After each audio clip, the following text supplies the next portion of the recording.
네, 안녕하세요. 한경닷컴 오수동 기자입니다. 지난해까지 하늘 높은 줄 모르고 오르던 집값이 올해는 연일 하락하고 있습니다. 투자자 입장에서는 굉장히 어려운 시기라고도 볼 수 있는데요. 20년 경력의 투자 전문가를 뵙고 현재 시장 상황과 대응 방법에 대한 조언을 들어보고자 합니다.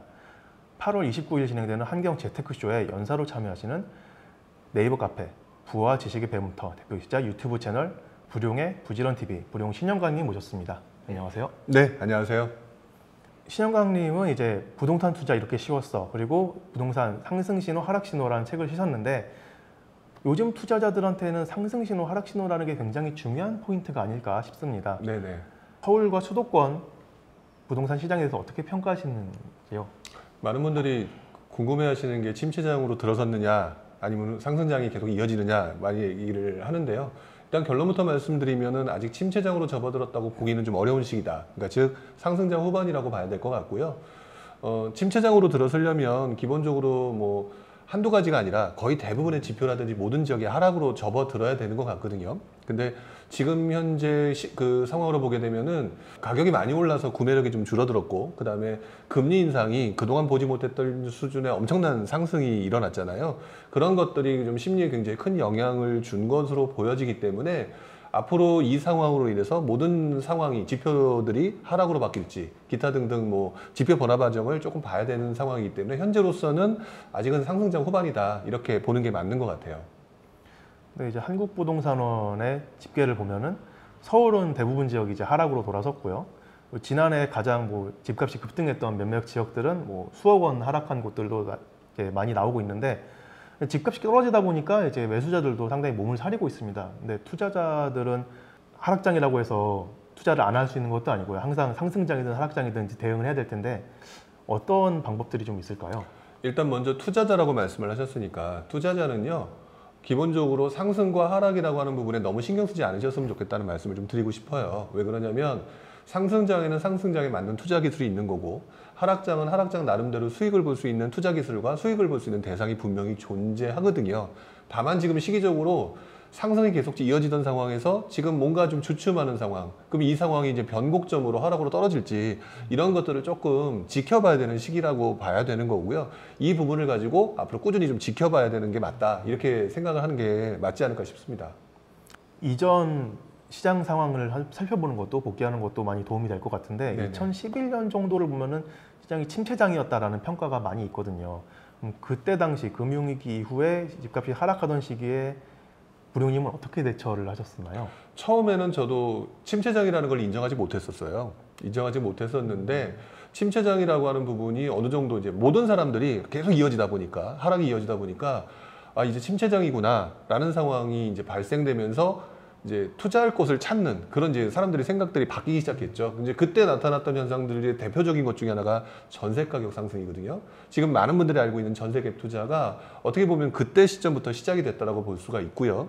또 반면에 그때 상승했던 물건들이 굉장히 이제 가격이 떨어지고 또는 급매가 나오기 시작하고 이제 급매가 나오기 시작하니까 예전에 그 굉장히 비쌌던 것들이 싸졌네? 그러면 이거보다 더 싸게 사면 되지 않을까? 뭐 이러면서 경매 투자 뭐 이런 것들이 발생되고 결국에는 그렇게 되면서 이제 높은 수익률이 담보되는 어차피 시세 차익에 기대를 못 하니까요.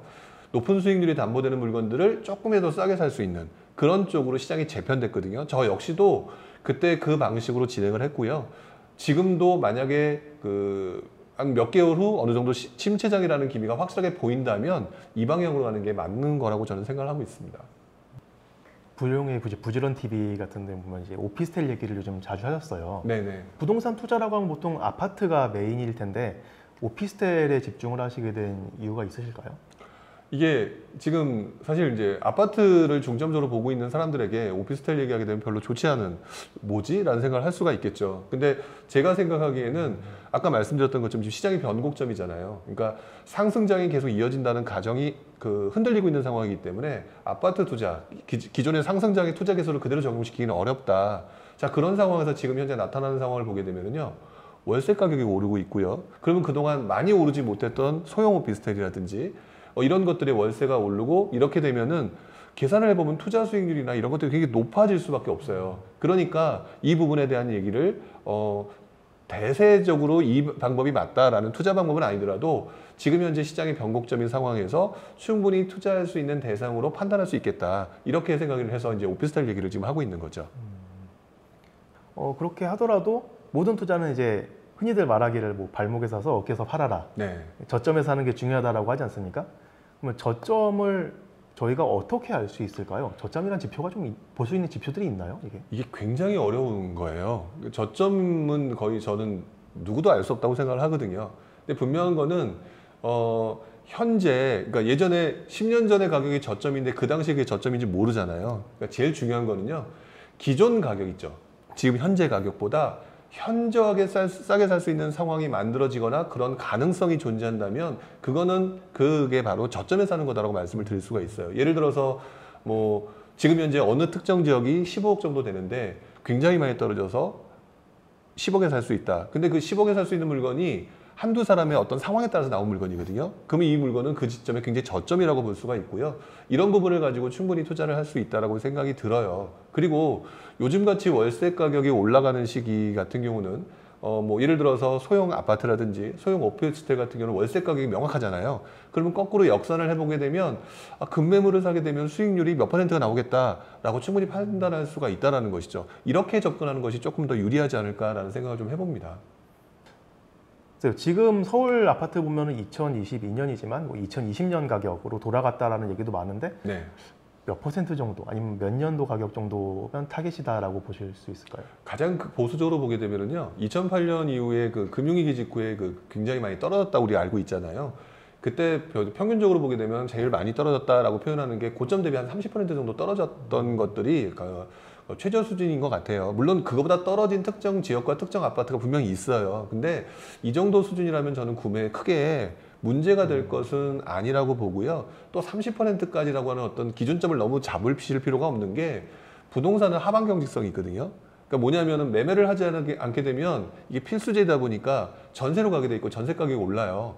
전세 가격이 밑에서 받쳐주기 때문에 하방 경직성이 있고, 여기에 지금 원자재 가격이 오르듯이 인플레이션 효과가 분명히 앞으로 이어질 거기 때문에 장기적으로는 직전 최고점 가격을 언젠가는 분명히 넘어서게 돼 있어요. 그럼 길게 보면 지금 현재 평균 가격과 기존 가격의 평균 가격보다 훨씬 더 싸게 살 수 있는 대상, 그러니까 다시 말해서 급매물 투자를 하게 된다면 대부분 다 보면 투자에 굉장히 나중에 장기적으로 큰 수익을 얻을 수 있다라고 생각을 하죠. 그렇게 하시는 게 가장 맞다고 저는 생각이 들어요.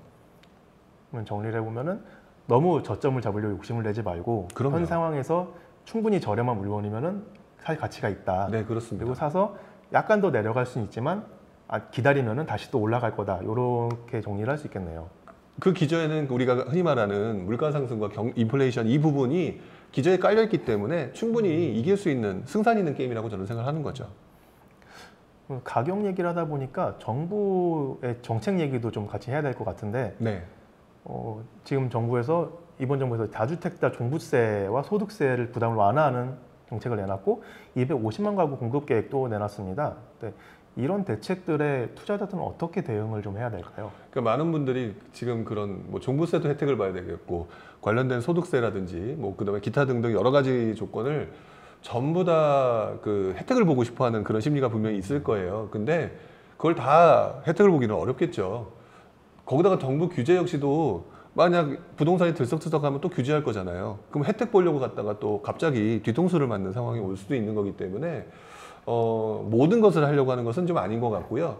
지금 현재 상황에서 보게 되면 그 모든 내용 중에서 기존의 어떤 그 시장의 그 어떤 그 컨센서스가 이루어졌던 것들이 똘똘한 한 채였었거든요. 근데 이제 다주택자 중과라든지 기타 이제 소득세 뭐 관련된 부분 또 기타 여러 가지 내용을 보게 임대사업자제도 이런 것들을 보게 되면 기존의 똘똘한 한 채에서 좋은 입지 또는 적정한 입지에 여러 채를 투자해도 된다라고 하는 투자 환경 변화의 가능성이 좀 보여지고 있어요.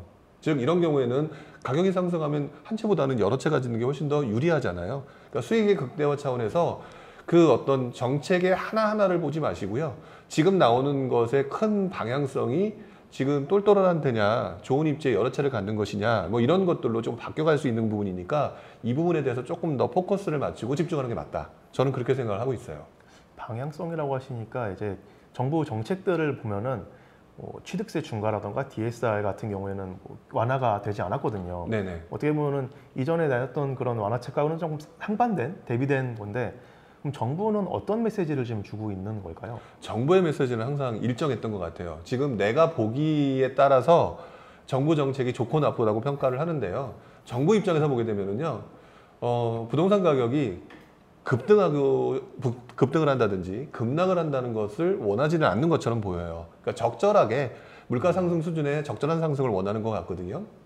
그래서 지금 현재 나오는 정부의 정책을 보게 되면 지난 정부의 규제가 워낙 과도했기 때문에, 그리고 여기 나온 부작용이 급등으로 나왔기 때문에 이 부분을 해제를 하는 게 맞다라고 판단해서 하는 것으로 봐야 될 것 같고요. 두 번째로는 그렇게 얘기를 해줬는데 여기에 또 무리한 대출, 뭐 DSR 규제 이런 것들 제대로 해제 안 해주는 거 보면서 되게 불만들이 많으실 것 같은데, 결국 이것까지 해제해주게 되면 가격이 또 오를 가능성이 있잖아요. 그러면 정부 입장에서는 오르는 거를 원하지 않는데, 급등을 원하지 않는데, 그래가지고 지금 이거를 규제를 하는 거라고 봐야 될 것 같고요. 더더구나 이 부분들을 막게 되면은 지금 금리 인상이라든지 뭐 미국과의 관계라든지 이런 것들 때문에 되게 굉장히 뭐 금융위기 이런 거 걱정하시잖아요. 외부 충격들이 나타났을 때 과도한 대출이 안 되어 있는 상황이라면 아무리 외부 충격이 와도 투매 현상이 나타나기가 좀 어려워서 오히려 급락을 방어할 수 있는 굉장히 좋은 현상이에요. 그래서 저는 정부가 지금 이게 양극단으로 가고 있는 건 내 입장에서 봐서 그런 거지, 사실 적절하게 평행선을 잘 달리고 있다, 이렇게 보고 저는 있습니다. 최근까지 시장의 트렌드는 재건축 재개발이 많지 않았습니까? 네. 이를 노린 투자, 아파트 재건축이나 빌라 재개발을 노린 투자를 지금 들어가는 것도 괜찮을까요? 당연히 괜찮죠. 왜냐면은 제가 아파트 투자는 하면 안 되고 뭐 오피스텔이나 수익형 투자 같은 것들 해야 된다라고 말한 게 아니거든요. 환경의 변화에 따라서 새로운 상품에 대한 어떤 가능성을 지금 열어보는 거거든요. 일단 지금 현재 서울이라든지 수도권, 특히 서울 같은 경우는 이제 공급 물량이 나올 데가 없어요. 결국 이 상황에서 재건축과 재개발은 서울과 수도권에서 공급을 만들어낼 수 있는 대세 상품일 수밖에 없고요. 그럼 결국에는 여기서 나오는 물건들, 여기서 진행되는 상황에 따라서 재건축과 재개발은 여전히 관심을 받을 수밖에 없고, 여기에 조금이라도 호재가 발생되면 상승이 나타날 수밖에 없겠죠. 다만 아직 그 신축이 되지 못하는 너무 이른 초기 재건축 있죠. 초기 재건축과 재개발 같은 경우는 아직 될 가능성이 먼 훗날인데 지금 굉장히 많이 가격대들이 올랐어요. 이런 부분들은 중간에 시장이 바뀐다든지 했을 때 뭐 진행되는 과정이 중단되다든지 이런 식으로, 또는 외부 충격에 따라서 가격이 떨어진다든지 변동성이 굉장히 클 수 있기 때문에 이 부분 당분간은 재건축과 재개발은 괜찮은데 초기 재건축 재개발은 조금 조심하는 게 좋다라고 저는 생각을 해요. 근데 또 부동산을 싸게 사는 방법 중에 대표적인 게 경매지 않습니까? 한번 유찰될 때마다 뭐 20% 30%씩 가격이 내려가다 보니까, 근데 이전에 이제 금리를 적은 이자를 내면서 집을 샀던 분들이 금리가 올라가면서 이자 부담이 확 커졌더라고요. 그럼 이자를 부담하지 못해서, 감당하지 못해서 경매로 나오는 매물도 많지 않겠느냐라는 분들이 좀 계시거든요. 어떻게 보시나요? 저는 되게 합리적인 추론이라고 생각이 들어요. 당연히 하락기 또는 침체기에는 가격이 떨어지고 또는 견디기 힘든 사람들의 경매 물건이 늘어나는 거는 당연한 거라고 생각이 들거든요. 근데 보통 이렇게 경매까지 나오는 정도 되시는 분들은 지금 말씀하신 것들 중에서 영끌이라고, 우리가 지난 몇 년간 영끌이라고 하는 단어가 되게 유행했는데, 이 영끌하신 분들에서 출발할 되는 경우가 상당히 많죠. 근데 그렇지 않은 분들도 많아요. 지금 현재 시장을 보게 되면 이런 분들은 역시 버티려는 모습들을 계속 보이는 것 같고, 그렇기 때문에 당연히 경매 물건들이 많이 나올 거다라고 하는 건 원래 하락기, 침체기의 대표적인 특징이기 때문에 당연한 현상이긴 하는데, 뭐 이것이 뭐 예전과 다르게 엄청나게 나온다 이러기에는 이번 정부가 지난 정부죠. 지난 정부가 이미 대출 규제, DSR이라든지 이런 부분들을 이미 일찌감치 했어요. 그래서 들어오지 못하게 많이 좀 제한을 뒀기 때문에 예전보다 뭐 엄청나게 바뀐다, 경매 물건이 급증을 한다, 이런 부분은 상대적으로 좀 적을 것 같다라고 오히려 더 생각을 하고 있어요. 저렴한 가격에 이제 부동산을 샀다. 네. 그러면 파는 것도 잘 팔아야 될 텐데 네. 고점을 잡으려면 어떻게 해야 될까요? 질문 속에 답이 있는데요. 고점을 잘 보려고 하는 것들을 포기하셔야 돼요. 왜 그러냐면, 제가 수많은 사람들을 봤지만 대부분의 사람들은 최고점에서 팔고 싶은 욕심을 부리거든요. 그리고 그게 본능이에요. 저 역시도 그랬는데, 제가 투자하는 기간 내내 정말 최고의 수익을 보인 적은 한 번도 없었어요. 반대로 최고 수익을 보려다가 물려가지고 한 10년 보유한 물건도 있었어요. 그렇기 때문에 오히려 적절한 가격에, 그러니까 지금 현재 내가 팔려고 하는데 시장이 좋지 않다 그러면 낮춰야죠. 적절한 가격에 팔아서 수익을 확정시키면, 그리고 난 다음에 현금이 들어왔잖아요. 그랬을 때 당시 상황에, 지금 제가 좀 전에 말씀드렸던 것처럼 지금 상황에서는 오피스텔 같은 경우를 관심도도 괜찮겠다, 이 상황이 되면 오피스텔 할 수도 있는 거고, 이런 식으로 당시 상황에 맞는 최적의 투자생을 찾기를 반복하고요. 이것들을 계속해서 적절한 수익을 확정하고, 이것들을 계속 반복하는 과정이 최고의 투자 방법인데요. 많은 분들이 하나로 완벽한 거를 추구하는 것 같은데 저는 그건 아니라고 생각이 들어요. 그리고 해보니까 확실히 아닌 것 같아요. 그러면은 이제 약간 포커스를 바꿔서 지역으로 보면은 네. 어떤 지역을 관심을 두는 게 가장 좋을까요? 지역을 고를 때 기준이 따로 있으신가요? 기본적으로 제가 많은 분들한테, 특히 이제 1주택자 분들한테 주로 얘기하는 게 상급지의 이동을 평생을 거쳐서 가라라는 말씀을 드려요. 그게 바로 이제 입지 부분을 얘기를 하는 건데요. 저는 개인적으로 두 가지에 집중을 해야 된다라고 생각을 하거든요. 근데 두 가지 부분 중에 하나가, 첫 번째가 싸게 사는 거예요. 싸게 사는 건데, 가장 싸게 살 수 있는 시점이 언젠가라고 생각하게 되면 당연히 침체장이겠죠. 당연히 하락장이겠죠. 그래서 여러분들이 지금 투자를 하는 데 있어서 침체장이다, 하락장이다라고 하는 부분을 확실하게 보시고요. 그때가 분명히 던지는 사람들이 나타나거든요. 지금도 뭐 말씀하신 것처럼 연끌했던 사람들이 뭐 이자 부담 힘들다고 하잖아요. 그러면 분명히 그분들에서 급매물이 나올 거고요. 급매물보다 더 싸게 사고 싶다고 한다면 그때 유행하는 또 투자 기술인 경매를 활용하게 되면 더 싸게 살 수 있거든요. 그렇기 때문에 시간이 지나게 되면 굉장히 싸게 산 거 대비 엄청나게 오르니까 수익이 극대화가 되겠죠. 여기에 우리가 지난 7, 8년 동안 경험했던 상승장을 보시게 되면은요. 상승장 때 가장 먼저 오르는 곳, 그리고 가장 오랫동안 오르는 곳, 그리고 가장 많이 오르는 곳을 보게 되면 뭐 대표적으로 떠오르는 게 강남이잖아요. 즉 바꿔 말하면 입지가 좋은 곳이에요. 입지가 좋은 곳을, 그러면 이걸 합쳐놓고 보게 되면 침체장이나 하락장에 굉장히 많이 떨어진 대상을, 그 중에서도 내가 감당할 수 있는 수준 내에서 가장 내 선에서 최고의 입지를 선택을 하게 되고 투자를 해놓는다면 이분들은 장기적으로 보게 되면 이 두 가지 투자가 맞물리는 지역에서 가장 큰 수익이 나타나게 되겠죠. 저는 그래서 지금 막 허겁지겁 조급하시는 분들한테 꼭 말씀을 드리는 게, 너무 급하다, 천천히 해도 된다. 근데 지금 말씀드렸던 차라리 그러면 정모하면 하락장, 침체기 때 입지가 좋은 곳에서 당신이 가진 돈으로 최고의 투자가 할 수 있는 곳으로 들어가라. 그러면 장기적으로 너한테 수익이 극대화가 될 거다. 이렇게 말씀을 드리고 있어요. 이번에도 뭐 상승장이 끝나고 침체장이 온다고 하면은 그때처럼 다시 또 큰 기회가 될까요? 다주택자분들 같은 경우에 더 관심이 많으실 것 같아요, 이런 부분에. 그렇죠. 일단은 저는 그렇게 생각을 해요. 상승장은 상승장에 맞는 투자 기술이 있고, 침체장은 침체장에 맞는 투자 기술이 저는 있다라고 생각을 하거든요. 이를 어떤 시기에 어떻게 적절하게 맞게 활용하면 수익을 낼 수 있느냐, 이 부분을 하면 되는데, 지금 많은 사람들이 막 헷갈려 하시고 힘들어 하시고 미래에 대해서 불확실성을 느끼고 좀 두려워하시는 가장 큰 이유 중에 하나가, 지금 지난 몇 년간의 상승장 동안에 배운 투자 기술은 상승장에만 적용되는 투자 기술 정도만 가지고 투자를 하시는 분들이 상당히 많아요. 그러다 보니까 이 상승장의 투자 기술을 시장이 바뀌고 있거나 뭔가 좀 상황이 변했는데 적용하려고 하니까 제대로 안 되는 거죠. 오히려 이런 경우는 하락장과 침체장에 적용되는 투자 기술을 배우는 시간이 좀 더 필요하다고 보여지고요. 가격이 떨어진 만큼 수익을 극대화할 수 있는, 수익률을 높일 수 있는 투자 방법이 뭐냐, 이 부분에 대한 것들을 좀 포커스를 맞추고 집중을 해야 될 것 같아요. 그럼 무주택자분들은 이제 시장에 들어오지 않은 분들이지 않습니까? 네네. 이분들은 앞으로 다가오는 시장에 어떻게 대응을 좀 하면 될까요? 일단은 무주택자부터 말씀을 좀 드려야 될 것 같은데요. 무주택자분들은 투자에 대한 경험도 없고요. 그 다음에 지식도 부족하고요. 근데 수익에 대한 욕심은 아마 굉장히 많으실 거예요. 그런데 시장이 안 좋으니까 그러면 시장이 안 좋으니까 지금 하지 말아야 될까? 뭐 이렇게 하시는 경우가 많은데, 이런 경우는 사실 제대로 된 지식과 경험을 배울 수가 없다라고 저는 생각이 들어요. 이런 경우에는 가장 먼저 수익보다는 실거주를 위한 내 집 마련이 가장 기본이다, 이렇게 생각을 하시는 게 맞아요.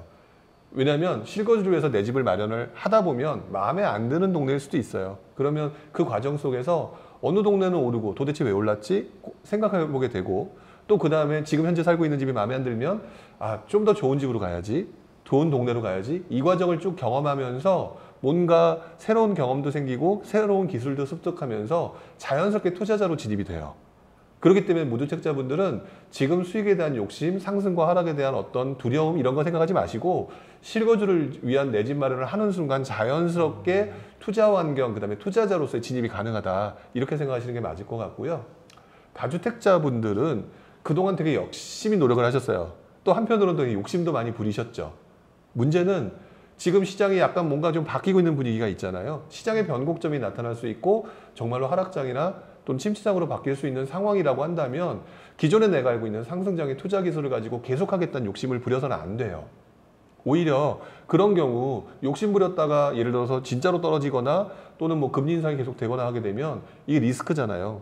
쉽게 말하면 일종의 뒤통수를 맞는 그런 상황이 될 수 있는데 이런 상황에 닥치게 되면은 무너질 수 있으니까 오히려 지금 시기는 수익을 확정시킬 수 있는 거는 확정시키시고 몸을 좀 가볍게 하시는 게 맞다고 생각이 들고요. 그러려면은 내가 가지고 있는 보유 자산에 대한 포트폴리오 조정 조금 하시는 게 맞죠. 그리고 다 똑같아요.